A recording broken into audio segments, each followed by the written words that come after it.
kung ano ang kahinaan. Linda, dahil mataas ang grades mo, anong gusto mong regalo? Ibibigay ko yan sa'yo.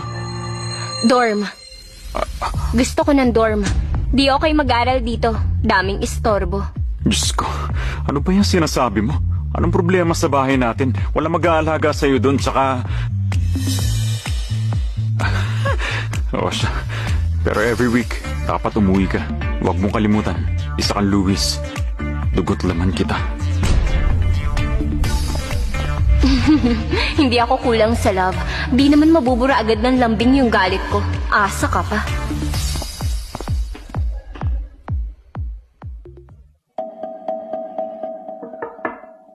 Ay, sino yan? Pasok lang, bukas yan.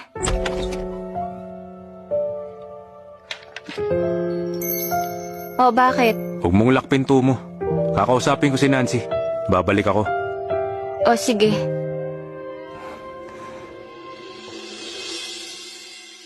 Kausapin si Nancy. Konting salita lang sa kanya ng taong yun. Kontrolado na naman siya. Kunwari pa siya. Miss Walker! Miss Walker, sandali po. Si ang Master Joseph, kakausapin ka. Takot na takot si Miss Nancy, kaya sinamahan niya muna. Grabe naman, hindi pa sila napapagod. Punta na ako sa school, doon ako sa dorm. Alis na ako. Miss Walker, wala kang kapase-pasensya. Nangako ka kay Young Master, tapos ngayon, aatras ka. Tsaka, pag may makakita sa'yo sa pag-alis mo, anong iisipin nila? Ay, napakagulo ng mundong to. Ang gulo ng pamilya ng Luis. Diyos ko, akala ko pa naman matalino tong butler na to. Gaya ng ugali mo kasi ayaw mo namang magtrabaho, di ba? Miss Walker, wag ako. Protektado ko ang mga Luis. Pag umalis ka, iinsultuhin nila ang pamilya. Ay, wala pang exam. Kinakaya ko ang mga Luis, pero ikaw? Tingin mo kaya mo akong mandohan? Kung ayaw mo trabaho mo, madaming tao magkukumahog kumita ng 30,000. Linda! Madam. Yung Linda, butler kasi. anong problema?